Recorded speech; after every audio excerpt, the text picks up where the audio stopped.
She was a pregnant black waitress, humiliated in public by a powerful Korean mafia boss's mother, until the next day. She walked in holding the Korean mafia boss's hand. The teacup hit the saucer with a sharp crack that made every server in the private dining room flinch, except Jenny Washington. She'd been a waitress at the Chrysanthemum Palace long enough to know that sound, the particular percussion of old money expressing displeasure. What she hadn't expected was for the elegant Korean woman in the Chanel suit to look directly at her 6-month pregnant belly and say, in perfect English, laced with contempt, "Tell me, girl, who is the father? Or do you even know?" The room went silent. Jenny felt heat flood her face, her hand moving instinctively to cradle the swell of her stomach. Around her, the other servers, all Korean, all perfectly trained, stared at the floor. The woman, Mrs.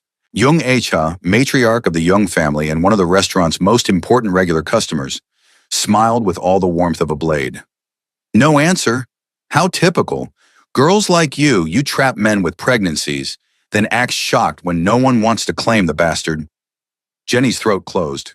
She wanted to scream that her baby wasn't a bastard, that the father had died 3 months ago in a construction accident, that she'd loved him with everything she had. But her manager, Mr. Pak, was already beside her, his hand on her elbow steering her away with frantic apologies to Mrs. Jung. "So sorry, madam. She's new. Won't happen again. Please let me bring you fresh tea." "See that it doesn't." Mrs. Jung's voice followed Jenny out of the room like poison. "The sight of unwed pregnant women ruins my digestion. Next time, keep your shame hidden in the kitchen where it belongs." In the kitchen, Jenny leaned against the industrial sink, fighting tears. The other servers avoided her eyes as they passed. She'd worked here for 8 months, saving every dollar for the baby, and now she'd probably be fired for existing wrong in front of Mrs. Jung. Her phone buzzed, another medical bill she couldn't pay. Jamal's insurance had lapsed 2 weeks before the accident. Everything had lapsed with him: love, security, the future they'd planned. "You okay?" It was Soup, the line cook, the only other black employee. He pressed a cold bottle of water into her hands. "Yeah." Jenny's voice cracked. "Just another day in paradise. That old dragon been coming here 20 years, treating staff like dirt. Her son's supposed to take over the family business, but word is he's even worse. Ice cold. Ruthless." Soup shook his head. "Rich people, man. They think they own the world." Jenny drank the water, trying to calm the flutter of movement in her belly. Her daughter, she was having a girl, kicked against her ribs as if in protest. "I know, baby," she thought. "I know this isn't fair. But we're going to survive. We always do." She lasted another 3 hours before Mr. Pak called her into his office. "Jenny, you're a good worker, but Mrs. Jung, she's very important client, very important family. She called, said, seeing you makes her uncomfortable. I'm sorry, I have to let you go." The words hit like physical blows. "Mr. Pak, please, I need this job. I have bills, the baby. I give you 2 weeks severance, best I can do." He couldn't meet her eyes. "I'm sorry, really, but Jung family, they're not people you say no to." Jenny left through the back exit, her apron folded in her bag, her pride in tatters. The November air was cold, threatening rain. She had $847 in her bank account, rent due in 2 weeks, and a daughter arriving in 3 months. As she walked to the bus stop, she passed a sleek black Mercedes with tinted windows. She didn't see the man inside, watching her with dark, unreadable eyes. Jung Hwan-sik sat in the back of his car outside the Chrysanthemum Palace and watched the pregnant woman, the one his mother had just humiliated, walk away with her head high despite obvious tears. Something about the set of her shoulders, the protective way she cradled her belly, made him feel an unfamiliar emotion. Guilt, perhaps, or shame at being related to the woman who'd just destroyed a stranger's livelihood for sport. "Sir?" His driver, Dong Min, glanced in the rearview mirror. "Your mother is waiting inside." Hwan-sik knew. He'd been sitting here for 20 minutes, dreading this meeting. At 28, he'd taken over as head of the Jung family operations 6 months ago when his father had a stroke. Operations that looked legitimate on paper, restaurants, real estate, import businesses, but were funded by money laundering, protection rackets, and ties to organized crime that went back 3 generations. He'd been trying to transition everything to legitimacy, but his mother fought him at every turn. She wanted to maintain the old ways, the old power structures, the old cruelties, including, apparently, destroying pregnant waitresses for the crime of being visible. Tell her I'll be there in 5 minutes. Hwan-sik pulled up the restaurant's employee records on his tablet, a habit from his years managing the family's legitimate fronts. Jenny Washington, 26. Bachelor's degree in hospitality from Cal State Long Beach. Previously worked at 3 other restaurants, all with excellent performance reviews. Emergency contact, none listed. His jaw tightened. No emergency contact, no family listed, and now no job, because his mother had decided to exercise her power like a weapon. He made a note in his phone, then finally went inside to face her. His mother sat in the private dining room like a queen holding court. Tea service spread before her, the late afternoon sun making her diamond rings sparkle. She was 62 but looked 50, maintained by the best plastic surgeons money could buy. Beautiful and cold as winter. "You're late." She didn't look up as he sat across from her. "I was handling business." Hwan-sik accepted tea from a nervous server. "What did you need to discuss that couldn't wait?" "Your marriage." She finally met his eyes. "The Park family has a daughter, educated in Switzerland, speaks 4 languages, comes from an excellent bloodline. I've arranged for you to meet her next week." "Not this again." "Mother, I've told you. You'll be 29 soon. You need a wife, an appropriate wife from our world, who understands our responsibilities." Her voice could have cut glass. "Not like that pregnant trash I had to remove from my sight today." Hwan-sik's hand tightened on his teacup. "You had a woman fired for being pregnant?" "I had unsuitable staff removed from my presence. There's a difference." She sipped her tea delicately. "Girls like that, they make poor choices, then expect the world to accommodate their mistakes. Someone needs to teach them consequences. She lost her job because you found her pregnancy offensive." Hwan-sik kept his voice level with effort. "That's not consequences, that's cruelty." "Don't be soft. Your father would have done the same." She set down her cup with finality. "Now about the Park girl." "No." Hwan-sik stood. "I'll marry when and who I choose." "And mother? That woman you had fired?" "I want her personnel file, and I want to know exactly what you said to her." Something dangerous flickered across his mother's face. "Why would you possibly care about some pregnant—" "Because unlike you, I don't enjoy destroying people for entertainment." He turned toward the door. "I'll review the file tonight. And mother, in the future you don't fire staff without consulting me first. This restaurant is part of my operations now. That means my rules." He left before she could respond, but he felt her fury following him like heat. His mother had controlled the family's social operations for 30 years. She wouldn't surrender that power easily, but Hwan-sik was done letting her cruelty define his family's legacy. That night, he sat in his penthouse office and read Jenny Washington's full file. 26, raised in foster care in Oakland, put herself through college while working multiple jobs, engaged to Jamal Davis, construction worker, who died in a workplace accident 3 months ago. No life insurance, no family support, just a baby on the way and determination written into every line of her employment history. Hwan-sik stared at her employee photo. She was beautiful, warm brown skin, natural hair pulled back in a neat bun, eyes that held both softness and steel.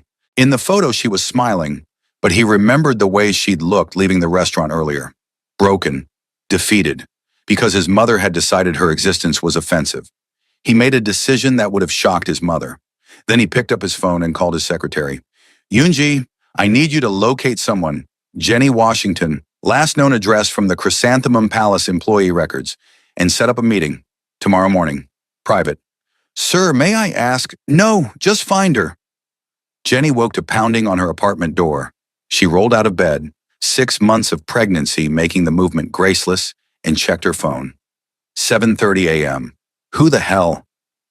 Through the peephole, she saw a young Korean woman in a business suit, looking polite but determined. Jenny cracked the door open, keeping the chain on. "Can I help you?" "Miss Washington, I'm Choi Yoon-ji, assistant to Young Hwan-sik. He'd like to meet with you this morning. If you're available, I have a car waiting." Young. The name hit like ice water. "Is this a joke? Your boss's mother got me fired yesterday. Now he wants to meet with me? Tell him to go to hell." Yoonji's expression didn't change. "Mr. Jung anticipated your response. He asked me to tell you this is about employment, not his mother, and that he hopes you'll hear him out. Please, Miss Washington. He's waiting at the Harbor Cafe. It's public, safe, just 1 hour of your time." Jenny should have slammed the door, but she had $847 and no job. And curiosity, that dangerous thing, was whispering that maybe this was worth investigating. Give me 20 minutes. The Harbor Cafe was a small, bright space overlooking the marina. Through the window, Jenny saw him immediately. Young Hwan Sik, sitting at a corner table with 2 cups of coffee already waiting. He was younger than she expected, late 20s, devastatingly handsome in a charcoal suit, with sharp features and an intensity that made her pulse quicken, even through her wariness. He stood as she entered, a gesture of respect that surprised her. Miss Washington, thank you for coming. Please sit. Jenny remained standing. Your assistant said this was about employment. I'm listening, but I'm not sitting. I've learned not to get comfortable around people with your last name. A flicker of something, pain, shame, crossed his face. That's fair. My mother was inexcusably cruel to you yesterday. What she said, what she did, there's no justification. I'm here to apologize and to offer you a position. If you're willing to hear me out. Your mother insults me, gets me fired, and now you want to give me a job? Jenny crossed her arms over her belly. What's the catch? This some kind of guilt thing? Charity? No. Hwan Sik met her eyes directly. I'm opening a hospitality training program. We acquire struggling restaurants, turn them around, then sell them to the employees as worker-owned cooperatives. I need someone to run the front-of-house training. Your resume shows you've worked every position from hostess to manager. You have a degree in hospitality, and your references all say you're exceptional with both staff and difficult customers. Jenny stared at him. You read my personnel file. I read all my employees' files. And Miss Washington, I know about Jamal. I'm sorry for your loss. The mention of Jamal's name, spoken with genuine sympathy, nearly broke her composure. She sat down abruptly, hand pressed to her belly where their daughter kicked. Why? Her voice came out rough. Why would you help me? You don't know me.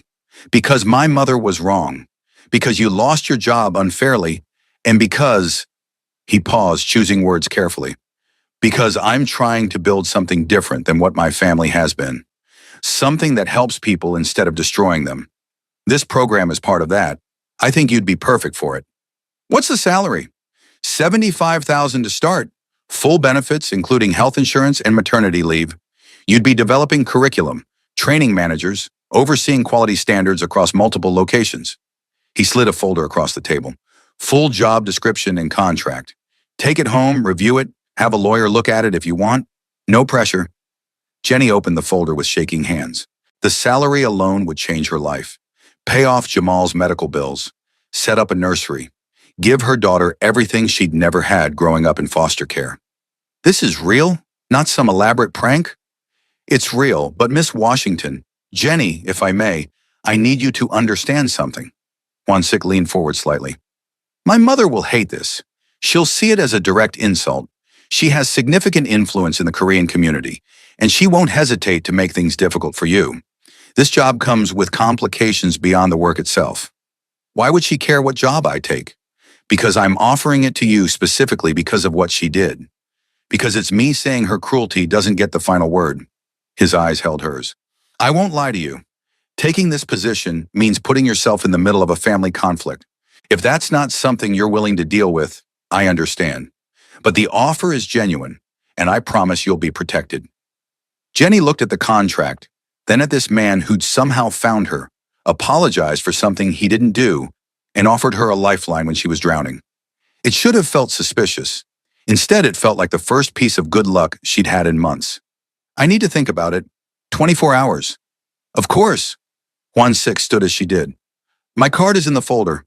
Call anytime. And Jenny, whatever you decide, thank you for hearing me out. As Jenny left the cafe, she felt Hwan Sik's eyes on her, turned back to see him still standing there, watching her with an expression she couldn't quite read. Something between respect and fascination. She touched her belly, feeling her daughter's reassuring movement, and made a decision. 24 hours later, Jenny called and accepted the position. 1 week after that, she started work at the Jung Hospitality Group's headquarters, a sleek building in downtown LA that made her previous workplaces look like shacks. Her office was on the 3rd floor with a view of the city. Her desk had a new computer, ergonomic chair for her pregnancy, and a welcome basket with gourmet snacks.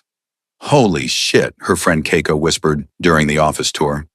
Keiko had been a server at the Chrysanthemum Palace too, one of the few who'd actually tried to defend Jenny. This is insane. You went from getting fired to this in like a week? I know, it doesn't feel real. Jenny ran her hand over the desk. Kay, what if this is a mistake? What if his mother? Screw his mother. You earned this. Your resume is stacked. He'd be lucky to have you. Keiko squeezed her hand. Besides, have you seen your new boss? Girl, if I had to be in the middle of a family drama, that's the family I'd choose. Jenny had seen him. Hwansik had been nothing but professional, cordial, respectful, keeping appropriate distance. But she'd caught him watching her sometimes with an intensity that made her skin prickle with awareness. Not creepy, not inappropriate, just interested, like she was a puzzle he was trying to solve. She threw herself into work, grateful for the distraction from grief and pregnancy anxiety. The program was ambitious. They'd identified 5 struggling restaurants, all in underserved communities. The plan was to stabilize operations, train the existing staff to management levels, then transition ownership to them as cooperatives. It was innovative and compassionate, and everything Jenny had ever wanted to be part of. Hwansik was there for all of it, working alongside her, asking her opinion, implementing her suggestions. He was brilliant, strategic and detail-oriented, but also surprisingly empathetic. He remembered every employee's name, asked about their families, created systems that prioritized worker well-being over profit margins. You're not what I expected, Jenny admitted one evening as they worked late, reviewing training materials. Everyone else had gone home. It was just them in the conference room, Chinese takeout between them, the city glittering below. What did you expect? Hwansik looked up from his laptop. I don't know. Ice-cold businessman. Son of the woman who destroyed me for sport. Someone who saw people as resources. Jenny picked at her kung pao chicken. But you're not like that. You care about the workers, the communities. Why? Hwansik was quiet for a long moment. My father built this empire on the backs of people he exploited. My mother maintained it through fear and cruelty. And I watched it destroy lives, including my own brothers. He killed himself 5 years ago because he couldn't handle the pressure, the violence, the constant compromises. His voice was flat, controlled. I decided then that if I ever took over, I'd do things differently. Actually help people instead of just using them.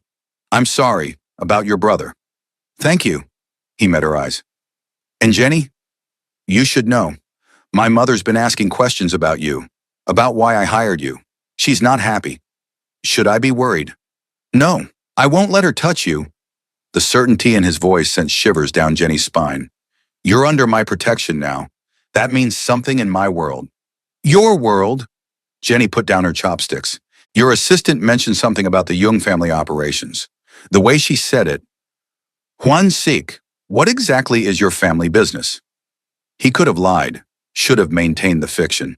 Instead, he said quietly, money laundering, protection rackets, ties to Korean organized crime going back 3 generations.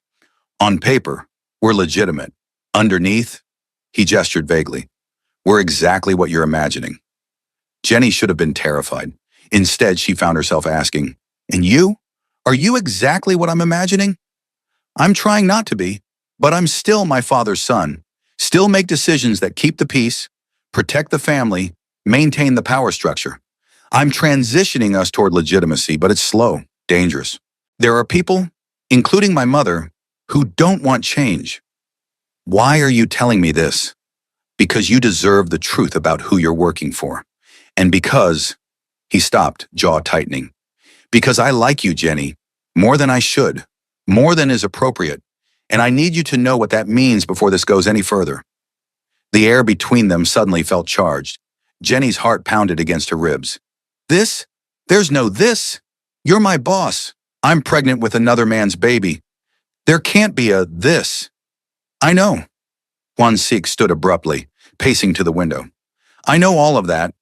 But Jenny, you walk into a room and I can't focus on anything else. You laugh and I want to know what made you happy. You touch your belly and I want to protect both of you from everything in the world that could hurt you. It's insane. It's inappropriate. But it's true. Jenny stood too, her hand pressed to where her daughter was kicking frantically, as if sensing her mother's racing pulse. Hwansik, I can't. I'm still mourning Jamal. I'm about to be a single mother. I don't have room in my life for complications. I know, and I'm not asking for anything. I just needed you to know. He turned to face her, eyes dark with emotion. That whatever my mother does, whatever complications arise, you're not alone. I'm here for as long as you need me. They stood there, the confession hanging between them, neither knowing how to move forward. Then Jenny's phone rang. The hospital, her OB's emergency line. Her blood pressure had been high at her last appointment. She answered with shaking hands. 5 minutes later, Juansik was driving her to the hospital, his face grim with determination. You're going to be fine. The baby's going to be fine. I promise. You can't promise that. Watch me. Preeclampsia. Early stage. Manageable, but concerning at 6 months pregnant. The doctor put Jenny on modified bed rest, reducing her hours, increasing monitoring. You need to minimize stress, Dr. Okafor said gently. I know that's easier said than done, but for your baby's sake, you need to take it easy. Juansik, who'd stayed through the entire examination despite Jenny's protests, asked, what does she need? What can we provide to make this easier? Rest, healthy food, someone to help with daily tasks, emotional support. Dr. Okafor looked between them. Is the father in the picture? He died, Jenny said flatly. 3 months ago. I'm sorry. Dr. Okafor's sympathy was genuine. Then you'll need other support.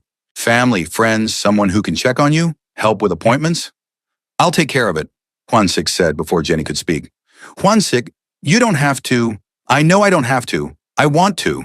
His expression left no room for argument. You work for me. That makes your well-being my responsibility. And, he glanced at the doctor, then back to Jenny. And you're important to me, so let me help. Please. Jenny wanted to refuse, wanted to maintain her independence, prove she could handle everything alone like she always had. But her daughter kicked against her ribs, reminding her that this wasn't just about her anymore. Okay, she whispered. Okay, yes, help. Juansik organized everything with terrifying efficiency. He had groceries delivered to her apartment, healthy, pre-portioned meals, arranged for a car service to take her to all appointments, set up her home office so she could work remotely. And somehow, despite his demanding schedule, he started showing up, to check on her, to work alongside her, to make sure she was eating and resting and not stressing. This is weird, Jenny said one afternoon as they sat in her small living room, both working on laptops, rain pattering against the windows. You're my boss. You should be at the office, not babysitting your pregnant employee. I'm not babysitting. I'm working. Just in proximity to you. Juansik didn't look up from his screen. Is it bothering you? I can leave. No. The word came out too quickly. No, it's nice. Having company. He did look up then, and the softness in his eyes made Jenny's breath catch. Good, because I like being here. With you. They fell into a routine. Juansik would arrive around 10 a.m., work from her couch or the small table by the window, break for lunch that he'd bring or order, continue working until evening. Sometimes they'd talk about the projects, about life, about nothing. Sometimes they'd just exist in comfortable silence, and slowly Jenny felt something she thought died with Jamal. Hope. 3 weeks into this new arrangement, Juansik's mother found out. Jenny was alone, Juansik at a meeting he couldn't reschedule, when someone pounded on her door. She checked the peephole and felt ice flood her veins. Mrs. Jung stood there in another designer suit, rage radiating from every line of her body. Open this door, girl. I know you're in there. Jenny considered ignoring her, but Mrs. Jung's pounding was making the entire building shake. She cracked the door open, keeping the chain on. Mrs. Jung, what do you want? I want you to stay away from my son. The older woman's eyes were chips of ice. I know what you're doing. Worming your way into his life, using your pregnancy to manipulate him. Did you think I wouldn't find out? That I'd just let some pregnant gold digger trap my boy? I'm not. Don't lie to me. He's at your apartment every day. He rearranged his entire schedule around you. My son, who should be running the family empire, is playing house with a black waitress carrying another man's bastard. Mrs. Jung's voice rose to a screech. How much? How much money will it take for you to disappear? Name your price. Jenny felt something crack inside her. All the fear, the grief, The exhaustion crystallized into white-hot fury. She opened the door fully, letting Mrs. Young see her belly, her tear-streaked face, her absolute rage. I'm not for sale. And my daughter isn't a bastard. She's a child who lost her father before she was born. A child I'm fighting every day to give a good life. Your son? He's a good man despite you. He sees people as human beings, not resources to exploit or obstacles to destroy. And the fact that you can't understand why someone would be kind without an ulterior motive, that says everything about you and nothing about me. Mrs. Young's hand shot out, and Jenny barely registered the slap before pain exploded across her cheek. She stumbled backward, hand flying to her face, and then everything happened very fast. A car door slammed, running footsteps, Juan Sic's voice, low and deadly. Mother, what the fuck did you just do? He materialized between them, fury rolling off him in waves. Jenny had never seen him like this. Dangerous, barely controlled, every inch his father's son. Sorry, Young actually took a step back. Juan Sic, this woman has a name. Jenny, use it. His voice could have cut steel. And you just assaulted her, in her own home, after I explicitly told you to stay away. Don't be dramatic. I barely touched her. You slapped a pregnant woman. Juan Sic turned to Jenny, his expression transforming from rage to concern. Are you okay? The baby? We're fine. But Jenny was shaking, adrenaline and shock catching up.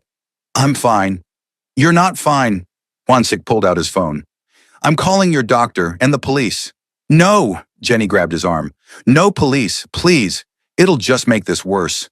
She assaulted you, and she's your mother. Juan Sic, please, just make her leave. That's all I want. He looked at her for a long moment, then turned back to his mother. Get out, now. And mother, if you come near Jenny again, if you contact her, if you so much as say her name in my presence, I will personally ensure you have no power left in this city. Do you understand me? You're choosing her over your own family. Mrs. Young's voice was shocked, disbelieving. I'm choosing decency over cruelty, something you should try. Juan Sic pointed toward the stairs. Leave, now. Mrs. Young left, but the look she gave Jenny promised this wasn't over. When the door closed, Juan Sic immediately pulled Jenny into his arms, and she collapsed against him, finally letting herself cry. I'm sorry, he murmured into her hair. I'm so sorry. I should have anticipated this. Should have protected you better. Not your fault. She's intense. She's a monster. Juan Sic pulled back to examine Jenny's face, his jaw tightening at the red mark forming on her cheek. Let me call Dr. Okafor. Make sure everything's okay with the baby. The doctor came personally. Apparently Juan Sic had that kind of pull, and confirmed that both Jenny and the baby were fine, though Jenny's blood pressure had spiked. You need to rest and avoid stressful situations. Dr. Okafor looked meaningfully at Juan Sic. Can you ensure that? Yes, she's staying with me. He said it with such finality that neither woman thought to argue. An hour later, Jenny was in Juan Sic's penthouse, the same one she'd seen him pace during late-night work calls. It was beautiful, minimalist, expensive, with floor-to-ceiling windows overlooking the city. Nothing like her cramped studio. I shouldn't be here, Jenny said, standing awkwardly in the massive living room. This is too much. I can go to Keiko's. You're staying here where I can protect you. I have security, resources, space. Juan Sic gestured to the hallway. Guest room is already set up. Private bathroom, everything you need. Jenny, please, let me do this. Why? Why do you care so much? The question burst out raw and desperate. You barely know me. I'm pregnant with someone else's baby. I'm complicated and damaged, and your mother will make your life hell if you keep helping me. So why? Juan Sic crossed the space between them slowly, giving her time to move away if she wanted. She didn't. When he took her hands, his were warm and steady. Because when I look at you, I see strength. Because you make me want to be better than I am. Because you're carrying a child alone and still show up every day with grace and determination. His thumbs brushed across her knuckles. And because I'm falling for you, Jenny, have been since that morning at the cafe when you told me off. When you looked at me like I was a man, not a name or a position or a weapon. Just a person. Juan Sic, I know. I'm not asking you to feel the same. Not asking for anything except to be here, to help, to make sure you and your daughter are safe and cared for. He smiled sadly. Let me be your friend. If that's all you can give me right now, it's enough. Jenny looked into his eyes and saw only sincerity. No demands, no expectations, just a man who genuinely wanted to help. Okay, she whispered. Okay, friend, I'll stay. Living with Juan Sik was surprisingly easy. He worked long hours, leaving her the run of the penthouse. Came home with takeout and asked about her day. Set up a nursery corner in the guest room without being asked. And never, not once, made her feel like charity or an obligation. But Jenny couldn't ignore the growing connection between them. The way her heart raced when he walked into a room. How she found herself waiting for him to come home, eager to tell him about her day. The electricity when their hands accidentally brushed. The way he looked at her sometimes, like she was precious, miraculous, his. You're falling for him, Keiko said during a video call, 3 weeks into Jenny's stay. Girl, you've got it bad. I'm 7 months pregnant with another man's baby. I shouldn't be falling for anyone. Grief doesn't have a timeline. And Jamal, God rest him, would want you to be happy. He wasn't the jealous type. Keiko leaned closer to the camera. Jenny, this man reorganized his entire life around you. He looks at you like you hung the moon, and you light up whenever he's near. Maybe it's time to stop fighting it. What if I'm just confused? What if it's just gratitude or proximity or pregnancy hormones? Then you'll figure it out. But honey, you're allowed to be happy. You're allowed to find love again. Even now. Even like this. That night, Jenny found Juan Sik in his office, working late as usual. She stood in the doorway, watching him, and felt something inside her settle into certainty. Can I come in? He looked up, eyes softening immediately. Always. What's wrong? Nothing's wrong, She moved into the room, her belly leading the way. 8 months now, obvious and unavoidable. I want to talk about what you said, about falling for me. Juan Sik went still. Jenny, you don't have to. I think I'm falling for you too. The words tumbled out. I didn't want to. Tried not to. But Juan Sik, you're everything I didn't know I needed. You see me, really see me, not as a victim or a project, but as a person. And when you're gone, the apartment feels empty. When you come home, everything feels right. He stood slowly, moving around the desk. You're sure? You're not just, this isn't gratitude or, I'm sure. Jenny took his hand, placed it on her belly where her daughter was kicking. She likes you too. Gets all active when you're around. Juan Sik's face transformed, wonder and joy and something that looked like awe. She's strong. Like her mother, Jenny said softly. Juan Sik, I know this is complicated. I know your mother will lose her mind. I know I'm pregnant and grieving and probably not ready for this. But I want to try. If you still want me. If I still want you. He cupped her face with his free hand, his other still pressed to her belly. Jenny, you're all I want. You and this baby, this family we could build together. If you'll have me. If you'll let me be part of this. I want you to be part of this. Part of us. Jenny rose on her toes, awkwardly, belly in the way, and kissed him. It was soft, tentative, perfect. Juan Sik kissed her back with devastating gentleness, like she was precious, like they had all the time in the world. When they finally broke apart, both smiling, Jenny's daughter kicked hard between them. I think that's approval, Juan Sik laughed. Definitely approval. Jenny pressed closer. Fair warning, though. Your mother is going to flip. Let her flip. You're mine now. Both of you. And I protect what's mine. Mrs. Jung found out 2 days later, and the fallout was nuclear. She called an emergency family meeting, demanding Juan Sik explain himself. He went, but not before making Jenny promise to stay at the penthouse with security. I'll handle this, he said, kissing her forehead. Trust me. Jenny trusted him, but she still couldn't sleep. Paced the penthouse, imagining the worst. And then at midnight, her phone rang. Unknown number. Jenny Washington? A man's voice, Korean accent. You need to come to the Young family estate. Now. Juan Sik's mother has orchestrated something. He's in trouble. Who is this? What kind of trouble? Family meeting turned hostile. She's using his feelings for you against him, threatening to cut him off from the business, expose certain activities. He won't back down. But if you're there, if she sees you together, she might realize she's already lost. The voice softened. I'm Lee Jun-seo, Juan Sik's cousin. He's a good man trying to fix a broken system. Help him, please. Jenny should have called for verification, should have been cautious. Instead, she ordered a car and headed to the address Yoon Seo provided. The young estate was in the hills, a massive traditional Korean house surrounded by gardens, lit up against the night sky. Security tried to stop her at the gate, but Jenny's determination must have shown through. "I'm here for Young Hwan Sik. Either let me in or tell him I'm here." 2 minutes later, the gates opened. Jenny walked up the stone path, hand pressed to her belly where her daughter was kicking frantically. Through the windows, she could see a large room filled with people, all Korean, all in traditional dress or business suits. And at the center, Hwan Sik, facing his mother. Jenny pushed open the door, and the room fell silent. 30 pairs of eyes turned to her. The pregnant black woman walking into a Korean family meeting uninvited. Mrs. Jung's face twisted with rage. "You, how dare you?" "I dare because Hwan Sik matters to me." Jenny's voice rang clear, stronger than she felt. "And apparently I matter to him, enough that you're threatening everything he's built just to make him give me up. You're a gold digger, a manipulator, using your pregnancy to trap my son. I'm a woman who got fired because you found my pregnancy offensive, who your son helped because he's a better person than you raised him to be, and who fell in love with him despite every logical reason not to."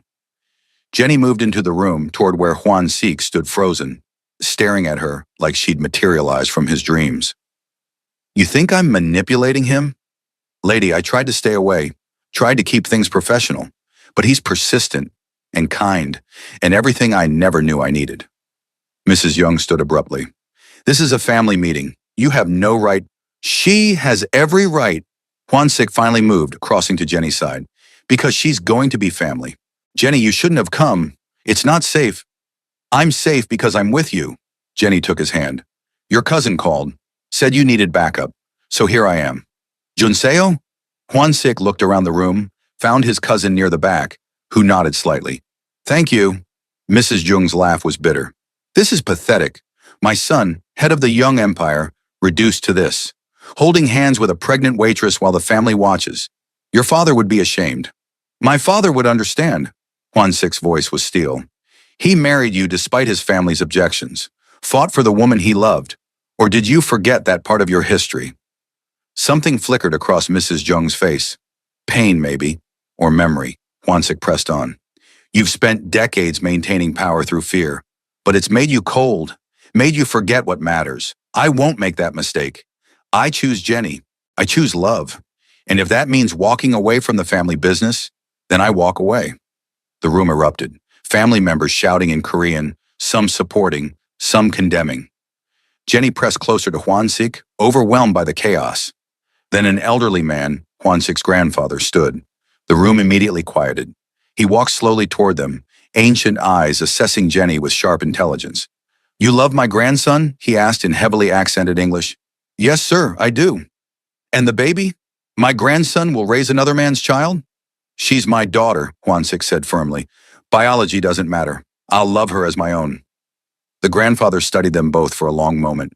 Then he smiled, a real smile that transformed his severe features. "Good. About time someone in this family chose love over power." He turned to Mrs. Jung. "Cha, you're outvoted. The boy stays head of operations. And this woman," he gestured to Jenny, "is family now. Anyone who disagrees can leave." Mrs. Jung looked stricken. "Father, I watched you suffer in a marriage without love. Watched it make you cruel. I won't let that poison continue." The old man's voice was gentle but firm. "Let the boy be happy. It's what your husband would have wanted." Mrs. Jung sat down abruptly, and Jenny saw something break in her expression. Not acceptance, not yet, but maybe the beginning of it. Hwan Sik pulled Jenny toward the exit. "We're leaving. Thank you, grandfather. The rest of you, we'll talk tomorrow." In the car, Jenny finally allowed herself to shake. "Oh my God, I just walked into a crime family meeting. What was I thinking?" "You were thinking I needed you." Hwan Sik pulled her close. "And you were right. Jenny, what you did tonight was probably stupid. Was the bravest thing I've ever seen." He kissed her softly. "I love you. I should have said it before. Should have told you every day. I love you, Jenny Washington. You and the daughter you're growing. I want to be part of your family. If you'll have me, I love you too." Jenny kissed him back. "And yes, we'll have you. Both of us." 3 weeks later, Jenny went into labor. It was early, 37 weeks, and terrifying. Juansik drove her to the hospital with one hand on the wheel, the other holding hers, talking her through contractions with steady calm. You've got this. You're the strongest person I know. Breathe, baby. Just breathe. Easy for you to say. You're not pushing a human out of your... Jenny's words dissolved into another contraction. 14 hours of labor. Juansik stayed through all of it, letting Jenny crush his hand, feeding her ice chips, being exactly what she needed. And when their daughter, because she was theirs now, no question, finally emerged screaming and perfect, Jenny saw tears streaming down Juansik's face. She's beautiful, he whispered. She's perfect. 7 pounds, 3 ounces, the nurse announced. Healthy and strong. What's her name? Jenny looked at Juansik, then at the baby in her arms. They discussed names, but she hadn't decided. Now, looking at this man who'd fought for them, who'd chosen them over everything, she knew. Maya Juan Washington Young, Jenny said.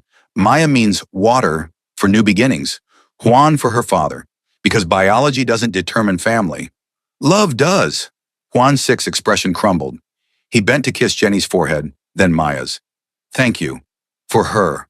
For us. For everything. The door opened, and to Jenny's shock, Mrs. Young stood there. She looked smaller somehow, less formidable. In her hands, she held a traditional Korean bojagi, a beautiful wrapping cloth. May I come in? Her voice was quiet, uncertain. Jenny looked at Juansik, who nodded. Yes, come meet your granddaughter. Mrs. Jung approached the bed slowly. Up close, Jenny could see she'd been crying. I came to apologize to both of you. She set the bojagi on the bedside table. This was Juansik's when he was born. His grandmother made it. I want Maya to have it. Mother, Juansik's voice was shocked. Let me finish. Mrs. Jung looked at Jenny directly.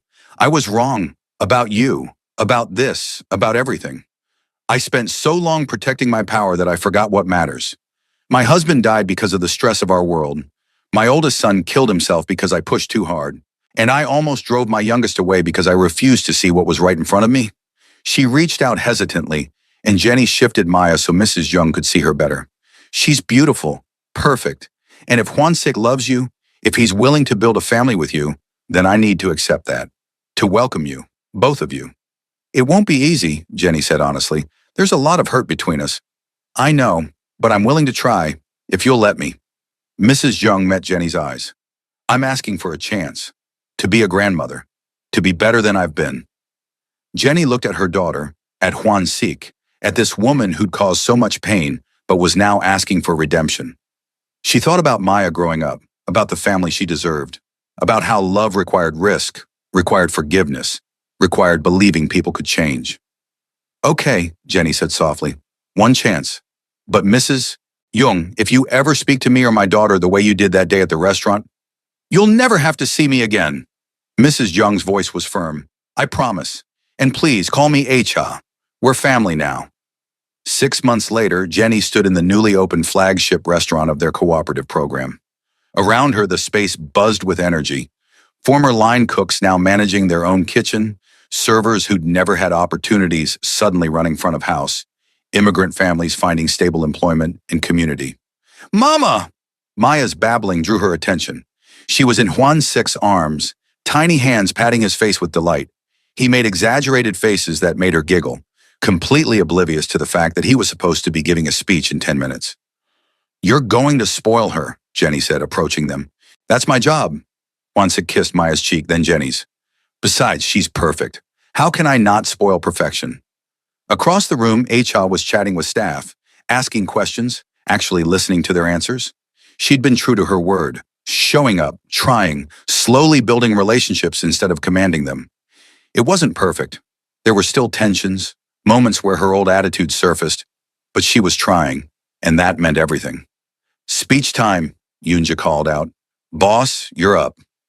Juansik handed Maya to Jenny, then took her free hand. We're doing this together.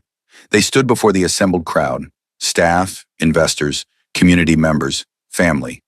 Juansik spoke about the program's vision, about creating opportunities, about building something that helped instead of exploited.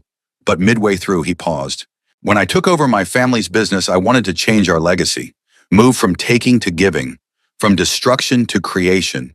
But I couldn't have done any of this without the woman beside me. He turned to Jenny. A year ago, you were fired from one of our restaurants because someone in my family decided your existence was offensive. Today, you're standing here as VP of Operations, having built a program that's changed hundreds of lives. And you've changed mine more than I can express. He dropped to one knee and Jenny's breath caught.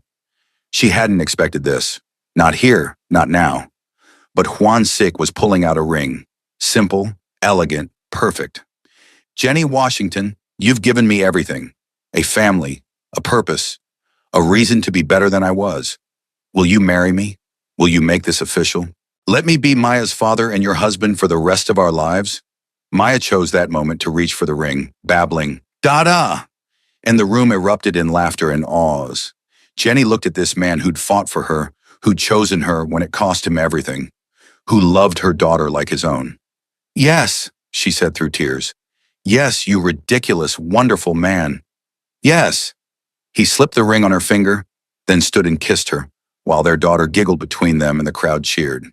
When they broke apart, Jenny saw Cha crying in the corner, not with anger or disappointment, but with what looked like joy.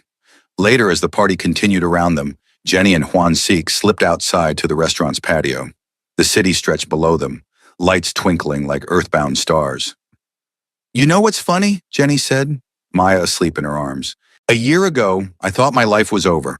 Jamal was gone, I was pregnant and alone, and then your mother got me fired. I had nothing. And now? Now I have everything." She looked at him. "A daughter who's healthy and perfect, a job I love, a family that's messy but trying, and a man who sees me, really sees me, and loves what he sees. I do love you, more than I thought possible." Juan Sik wrapped his arms around them both. "You and Maya, you're my whole world. Even though she's not biologically yours, she's mine in every way that matters." He kissed Maya's sleeping head. "Biology is just genetics, but love is choice, and I choose both of you, every single day." Jenny leaned against him, feeling the solid warmth of his chest, the steady beat of his heart. "Your mother really has changed, hasn't she?" "She's trying. That's all I can ask." Juansik sighed. "I think losing control of me made her realize she was losing everything. That power without love is just isolation." "Think she'll be a good grandmother?" "I think she'll spoil Maya rotten and drive us crazy and occasionally revert to her old ways. But she'll love her, in her own complicated way." He smiled. "Kind of like how I love you. Complicated, messy, but absolutely real. We're quite the pair. Crime boss and pregnant waitress. Your mother was right to be worried. Former crime boss, we're 90% legitimate now." Juansik's grin was wicked. "That other 10% is for emergencies. You're terrible, but you love me anyway." "Unfortunately, yes." Jenny kissed him softly. "I really, really do."